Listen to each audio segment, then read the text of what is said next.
माता की जय।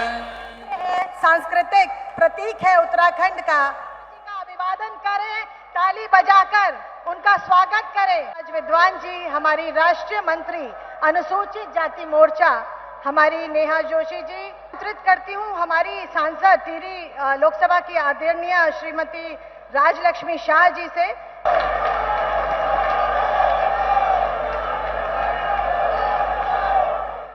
सभी दाना सयाणु दीदी,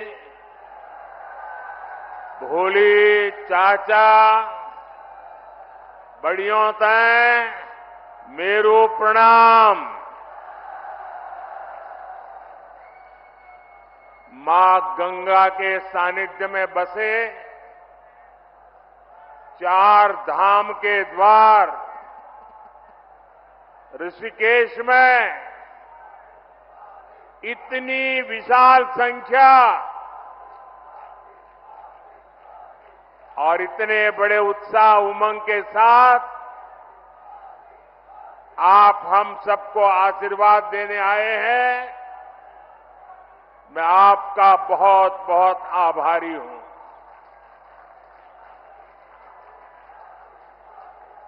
मैं उत्तराखंड आता हूं तो आपसे आशीर्वाद मांगने के साथ ही आप सभी परिवारजनों के साथ पुरानी यादें भी ताजा कर लेता हूं। कल मैं भारत के दक्षिणी छोर पर सागर तट पर बसे तमिलनाडु में था और वहां भी लोग कह रहे हैं फिर एक बार, फिर एक बार, फिर एक बार। आज हिमालय की गोद में बाबा केदार और बद्री विशाल के चरणों में हूं तो यहां भी वही गूंज है, फिर एक बार, फिर एक बार।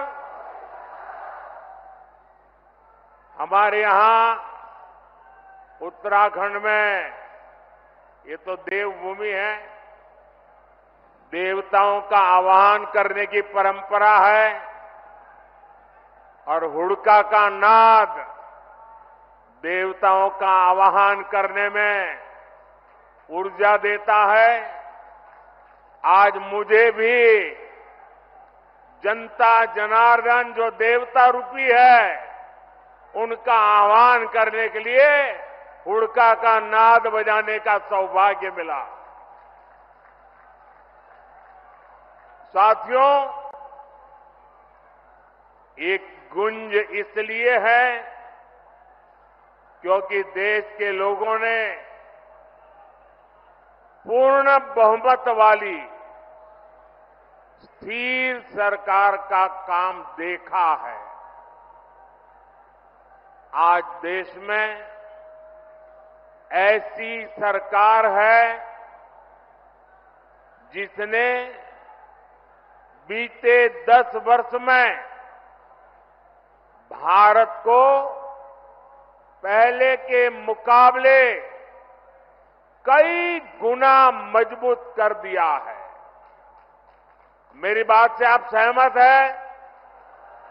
सहमत हैं? पूरी तरह सहमत हैं?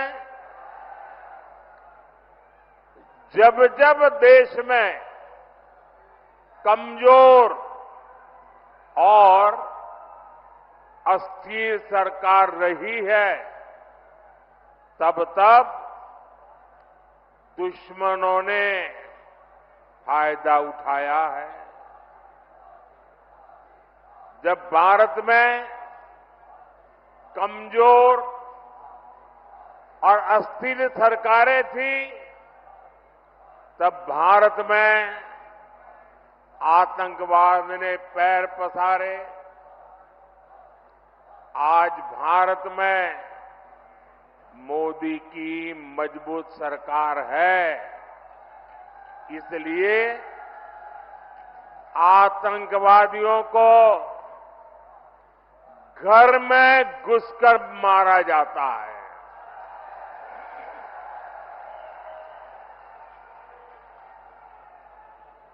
आज भारत में मजबूत सरकार है, इसलिए भारत का तिरंगा युद्ध क्षेत्र में भी सुरक्षा की गारंटी बन जाता है। ये भाजपा की मजबूत सरकार ही है जिसने 7 दशक बाद जम्मू कश्मीर से आर्टिकल 370 खत्म करने का साहस किया। ये भाजपा की मजबूत सरकार ही है जिसने 3 तलाक के खिलाफ कानून बनाया। ये भाजपा की मजबूत सरकार है जिसने महिलाओं को लोकसभा विधानसभा में आरक्षण दिया।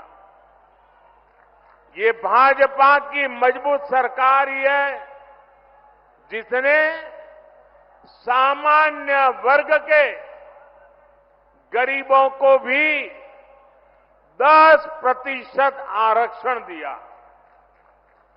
साथियों, कांग्रेस की सरकार होती तो 1 रैंक 1 पेंशन कभी भी लागू नहीं होता।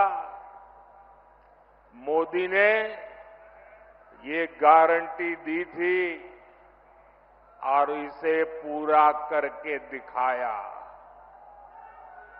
ये कांग्रेस थी जो कहती थी कि 1 रैंक 1 पेंशन लागू करके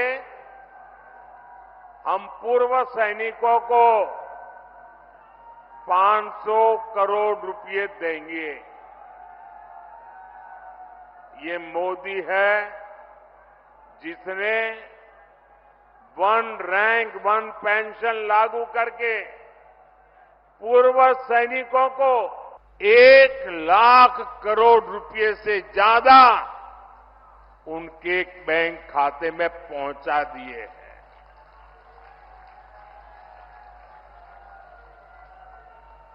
यहां उत्तराखंड में भी 1 रैंक 1 पेंशन के 3,500 करोड़ रुपए से ज्यादा सैनिक परिवारों को मिले हैं।